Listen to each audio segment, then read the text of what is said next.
How good was it? It was class. It was fucking good. It was everything I wanted it to be. It was, to quote Liam, biblical. No, it was really good. It was so good. It was like I couldn't have asked for any more. And like, you know, I love Ireland. I've been to Ireland a lot in my life. Not Dublin loads. I've been to Dublin before, but you know, like I regularly went to the west of Ireland and to County Galway and Connemara and all that kind of area on the regular. So I've always liked Ireland anyway, but more than ever before, really, this weekend in particular, where I was there in Dublin for a couple of days rather than just a fly and visit, I was like, you can't come to this city as a Scouser and not realise how inextricably linked the two are, because accents aside, which I struggled with at times, and I'm sure it was the other way around, it's just the same. You know, like the vibe, what the people are like, you know, like absolute strangers will talk to you in the boozer. Yeah. You know, everyone's permanently trying to have a laugh. You know, that kind of stuff, that's there in both cities in Spavels, and so that makes it boss. And one of the things that I'd, you know, like obviously there's been this huge build up. Well, there's been 16 years, first of all, you know, like where Oasis, will they get back together? Will they ever get again? Will they do this? Will they do that? That aside, though, you know, obviously, like, I knew I was going for a while. Yeah. I booked the flights ages ago. I had the tickets sorted ages ago. And then it's just been this big build up to that date, that weekend. I'm going to Dublin and I'm finally going to go and see Oasis again. And so, you know, I had it in my head, like, it could be a bit of a letdown for some reason. Why could it be a letdown? One was, well, there might be bellends, there might be people throwing piss. You know, that stuff has happened before at Oasis gigs, obviously. Nah. It was just like, honestly, like, I'm not really a soppy person, I don't think, as you would know. And yet you could feel the love. Yeah. Honestly, it was like, because everyone was so desperate to see them. Then everyone was in a good mood. The weather was absolutely spot on. It was hot, no rain, all of that kind of stuff. And like I think Richard Ashcroft said it on one of the days. He said something like, this is like a football match. And he said, and we're on here, and like we're going to win 7-0.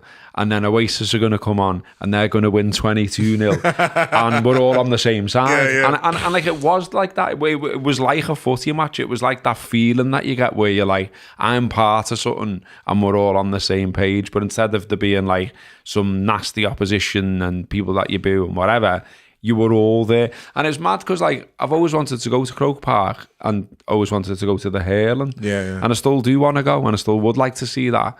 But yet there I was watching Oasis and it was like, it was mad. Boss to see Croke Park. But yeah, it was like every aspect of it was boss. Like Cass were boss, Richard Ashcroft was boss, Oasis were boss. And yeah, it was the whole weekend was an absolute cracker. And like there's all little mad bits to it. You mentioned on the free show Ricky Hatton. So like Ricky Hatton was just randomly stood by us. And a couple of the lads I was with had gone and got like, you know, pictures with him or whatever. But I'm always a bit like, no, I don't think it's cringe or anything like that. I'm just always a bit wary of it, just in terms of like, you know, don't want to interrupt his day type of thing, particularly when he's hard as fuck. So,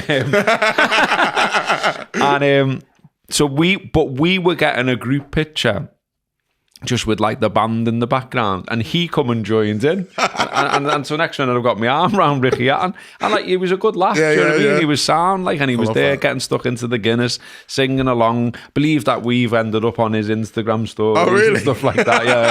Yeah. And so yeah, he was sound, but it was mad, you know, about like how many. So day one we were in the seats, and then day two we were on the pitch. But day two we got there early enough that we got into the front bit of the pitch. So we had a boss spec both days. But that day two, when we were in the front bit of the pitch, we just saw like loads of like celebrities. So there was like Dominic West. Oh yeah, which is absolutely wild. Yeah, it's like fucking hell.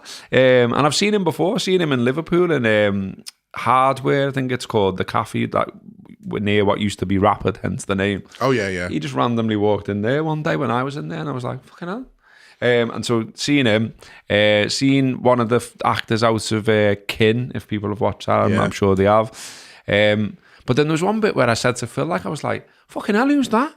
It's like, look at him, he looks minted. You know where someone looks minted? Like, the hair's fucking amazing, the glasses are, his missus was boss. You know, they both had like amazing clothes and all that. And I was like, they must be someone. He's like, yeah, lad, that's the bass player out of U2. Oh, shit. I was like, fucking hell. And yeah, it was just like seeing what's his name as well, Alan McGee. He's just there like filming filming. You can tell how famous these people are because you remembered all their names. Yeah, exactly. And I'm shit for memory and shit for names, but this was proper like whoa. And then beyond that as well, it was just sound, like I say, the vibes everywhere, in the pub before, the pub after, in the ground, brilliant. Loads of people who watched and listened came over and spoke to me as well, which was really nice. So if you're one of those people, thank you, that was really nice. Bumped into long-term listener, long-term subscriber, Carl Trotman as well. Great lad. So it was nice to have a pint with him and a few other boys that have listened and watched the stuff that I've been on over the years. Great to bump into all of them as well. So yeah, it was just that nice. The whole thing was boss. And then did some other stuff around the edges, Guinness tour, stuff like that. That was tremendous. And yeah, I loved it, mate. Honestly, one of the best weekends of my life. I don't think I'd be exaggerating in saying it was just, it was so good. The one bit which was a bit mad was day 2. Had a bevy, it was fair to say. Got back to Phil's, where I was staying. We'd bevied till it was about 2 in the morning, I think.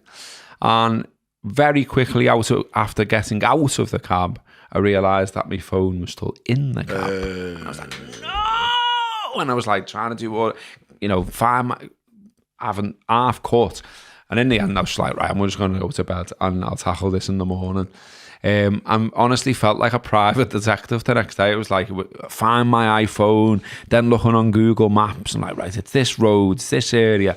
And then I was going on ChatGPT, and ChatGPT was an absolute shithouse. You shithouse, ChatGPT. You're telling me to go to the fucking garden and all this, and it was like, whatever you do, don't go round there and all this. You don't know what's going to be there, and it's legally misty or murky or whatever phrase it used. And I thought, fuck off. My phone is clearly in that house, and I'm going and knock on the door and ask for it back. And as it was, we went down there, and it was mad. It was there with like a laptop on the roof of the car. It's that house. Banging on the door of this house, no answer. Shit. Then Phil's talking to one of the neighbours. Is he a taxi driver? Yeah, blah, blah, blah.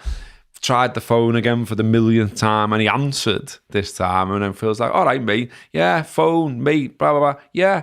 And it said straight away, the fellow was dead sound. He's like, well, where are you? I'll come and drive it to you. And he was like, no, mate, we're outside your house. And he came down and all that. He was absolutely sound. Handed the phone over, and I was like, mate, you fucking lifesavers. I don't realise how much your life is on that fucker. Yeah. Like all the pictures, all the videos, me boarding pass to get home, fucking all my bank card, whatever. Everything's on the fuckers these days, isn't it? And so it was like, oh... And he was absolutely sound, the fella. He said, I'd gone up like Wicklow ways or something, and there was no signal, which is probably why you kept getting answer phone when you were trying to ring the phone. And then he'd worked till God knows what time of the night, which is why he was still in bed.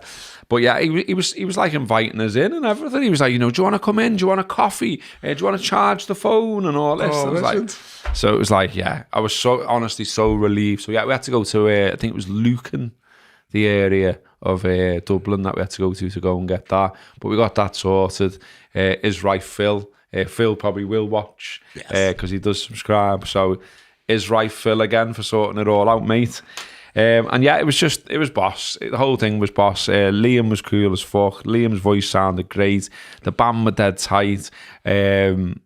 Yeah, I couldn't fault any bit of it, honestly. Brilliant. Any difference between day 1 and day 2? Well, me in terms of like number 1, day 1 it's all kid in the toy shop, Christmas Day type stuff.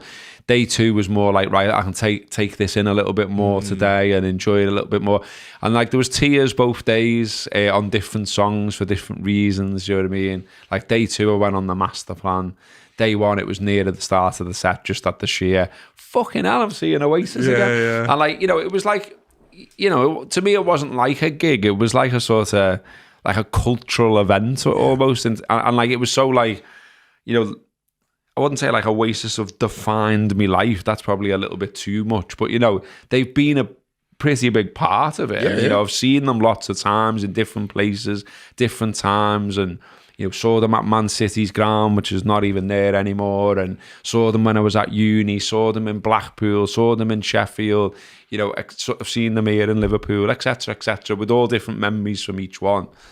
And probably, you know, it's hard not to say that was the best version of them, to be honest. They were that good. Honestly, they absolutely smashed it. And like all the stage setup, the graphics, the fireworks at the end, everything. It was boss. I'm not normally a big fan of big, massive stadium gigs, to be honest, but I think Oasis have grown that big over the years, and there was such a want to see them because of the, you know, the huge time that they've been split up.